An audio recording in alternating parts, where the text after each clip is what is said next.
Howdy, welcome back to part 3 of the 10-part series. We're still in the first 5, the 5 solas of my confession of faith. I promised in the first video that I would explain how I live these doctrines out, and I haven't really done that in the first two because I was still laying the foundation of what it is exactly that I believe, and I'm going to explain some more.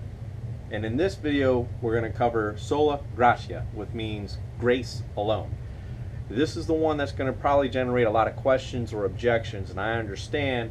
And so in this one I'm going to elaborate a little bit more about how it is that it applies to me, or how I apply it to my lifestyle or worldview, however you want to look at that.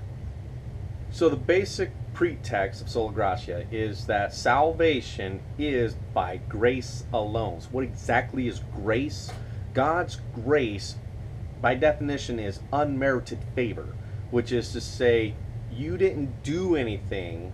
This is a free gift. Grace is a gift from God. But I want to highlight that the premise of this is that you don't deserve it. It was given freely. So the biblical evidence for this can be found in Romans chapter 11, specifically verse 6. But I'm going to read starting from verse 1 to put verse 6 in context so you don't think I'm taking anything out of context. I'll be reading from the New American Standard Rendering. I say then, God has not rejected his people, has he? May it never be.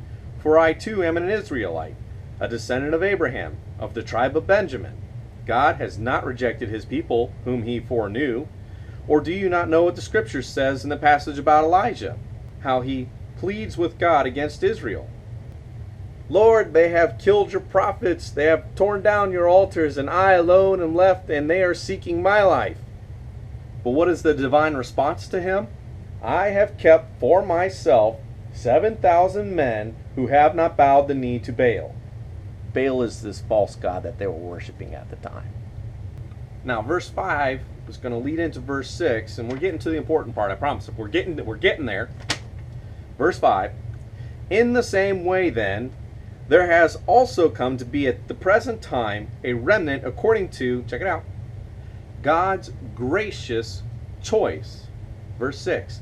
But if it is by grace, what's the it? God's gracious choice. That's the it. But if it is by grace, it is no longer on the basis of works. Otherwise, grace is no longer grace. Grace is not on the basis of works, which is to say anything that you do. There's nothing that you can do to earn grace, otherwise it's not grace. It's something that you've earned.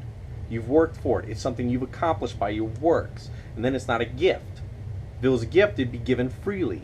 A gift is something that is given freely. An accomplishment of man is something that he has earned by his works. To put this in thought for translation, which would be the New Living Translation, the NLT. I'm going to start just at verse 5 now. It is the same today, for a few of the people of Israel have remained faithful because of God's grace, his undeserved kindness in choosing them. And since it is through God's kindness, then it is not by their good works, for in that case, God's grace will not be what it really is, free and undeserved. So yeah, it takes a little bit of the mystery out of the interpretation of exactly what Paul's trying to tell the Romans about salvation. The fact is, if you're saved, you didn't do anything to earn it. You don't deserve it. I don't deserve it. I believe I am saved. I know that I'm saved, actually, and we'll get into that later. But the point is, I don't deserve it. I'm a sinner.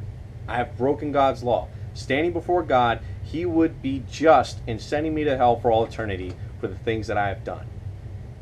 No, I'm not Hitler or Mussolini, but we're not talking about them. We're talking about anybody who breaks God's law.